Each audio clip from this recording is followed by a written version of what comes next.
SUPERLIGHT Episode IX. Roc Hatfield, best-selling author, producer, and innovator, reads his new groundbreaking novel, SUPERLIGHT.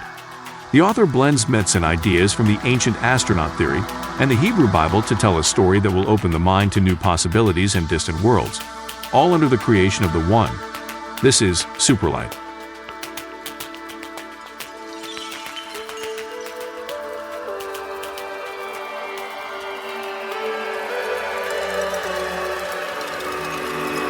Aetherians of the New Empire are banned from ever returning to Aetheria or from joining into the One.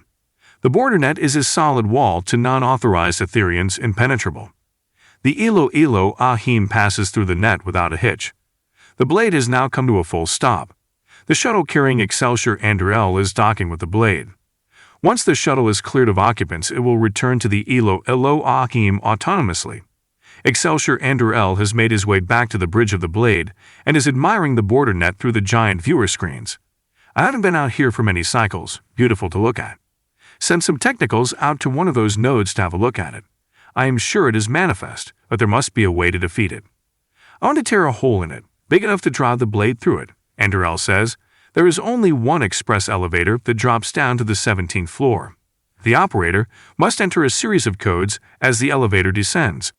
The codes are changed frequently like a password. There are government secrets on 17 that can never be accessed by unauthorized personnel, says Stephen as the elevator nears the bottom floor of the Pine Bluff underground base. The door opens and Nancy, Walter, Brad, and the two techies spill out of the elevator to a large hall with long corridors running down each side. The footprint of the bottom floor covers about 120,000 square feet, about the size of a car factory or supersized retail store. We have all your gear in a lab down this hallway, says Stephen. We are anxious to see your device at work, Oscar says. Hey, do you guys want to see something really cool?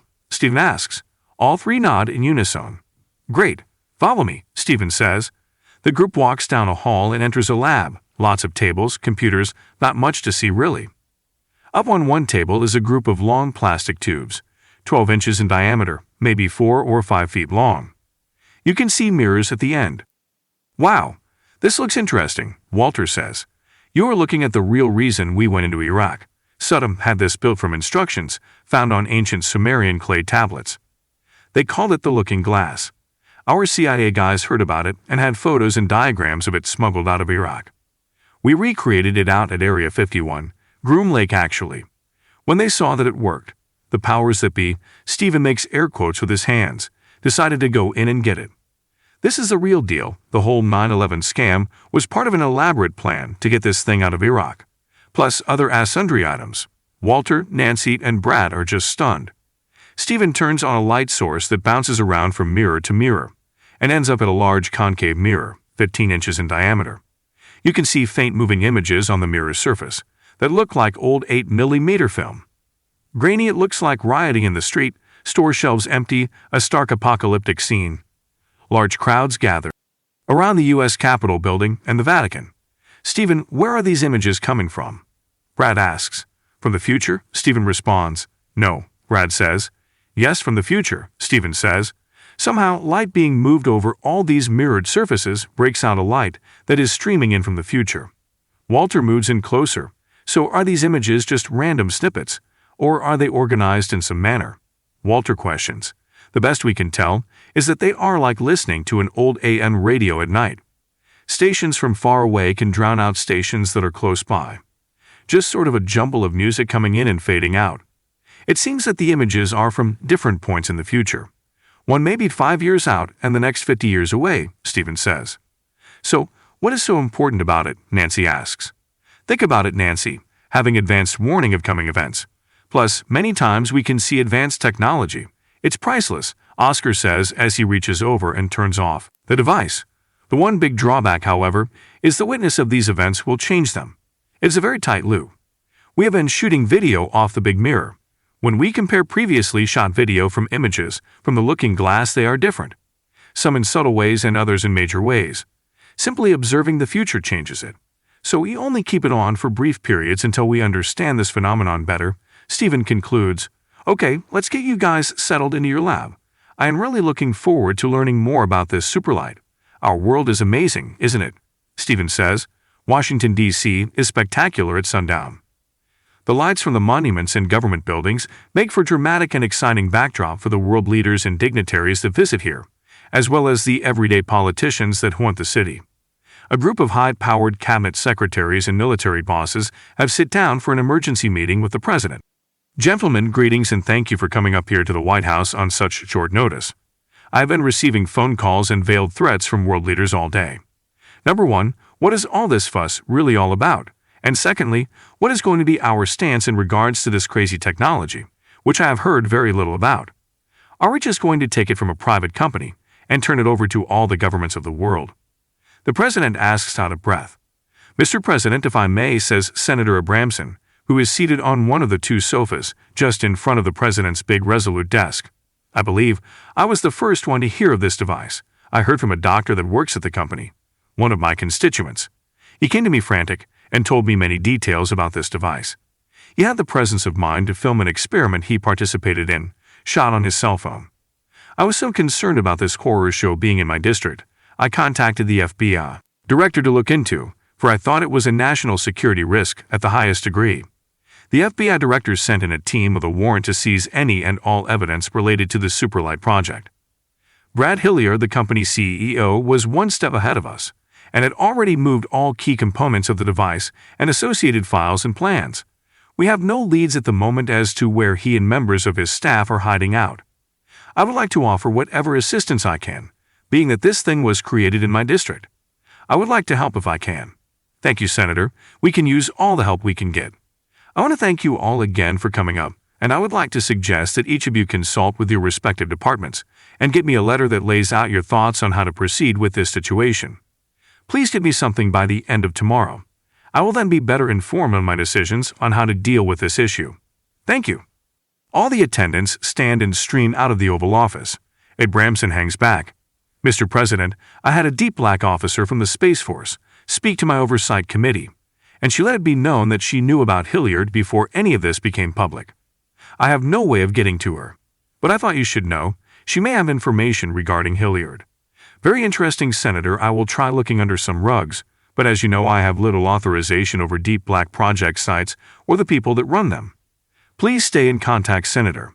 Atlan, the home world of the Etherians, is the seat of the Old Dominion. The large planet sits just outside the massive black hole at the center of the Milky Way galaxy, in a large cluster of stars orbiting the event horizon. The light from all the nearby stars eliminate all darkness. Every planet in this cluster is lit every hour, all over the globe by multiple stars. Massive bright stars can be seen in every direction. Humans could not exist here. The heat and radiation would evaporate the water in a human body in seconds. But it's paradise to the Etherians that dwell here.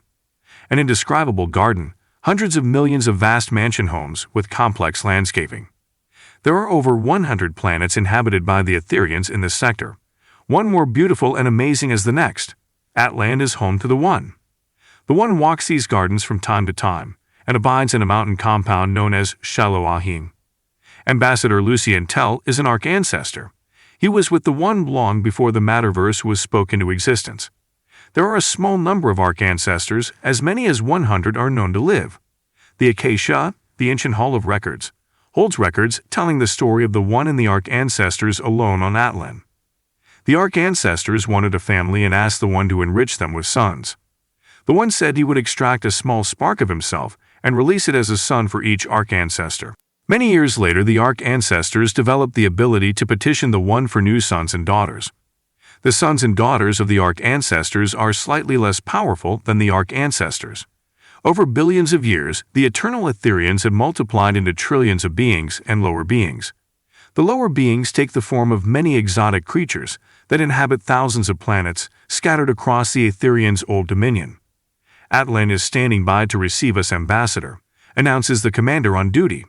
Please dock and secure the Elohim. I would like to travel down to Atlan as soon as possible.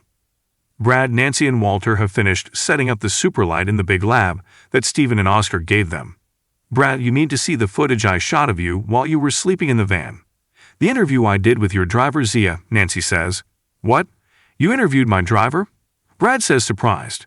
Yes, when you were asleep in the van, Nancy says, as she is cutting up the video footage. Okay, here we go. Brad is watching the video, riveted by it. He turns it off. "Well," Nancy says. "It's nice. I always wanted a daughter," Brad giggles. "I am sorry, this shit is so crazy that if I don't laugh, I would cry. We haven't peeled back even one layer of this stuff yet, and it's already difficult to keep up with.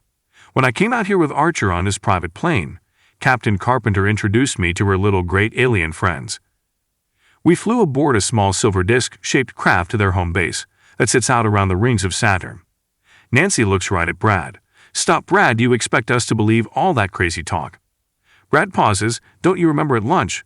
Captain Carpenter said I would bring you up to speed. Well, I am speeding right now. Drivers, water bots, now gray aliens and UFO discs, what's next?" Nancy says with indignance. Brad says, "Who knew a high-frequency light designed to see cracks in critical aircraft components and machinery would cause intergalactic turmoil?" So as I was saying, my understanding is that the superlight is a threat to a huge data-collecting operation that these high freaks have been doing for eons. "High freaks?" Walter asks, puzzled. "Oh, that's just a name I gave them.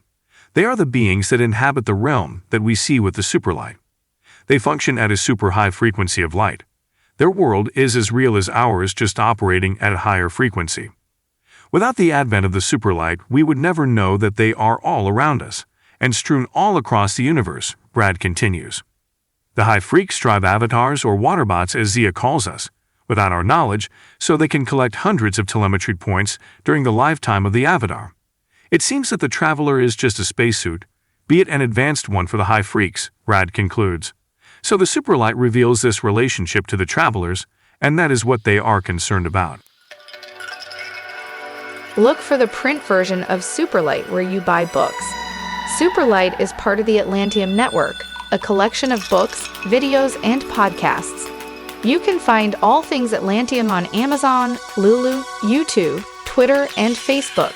Until next time, power and glory to the One.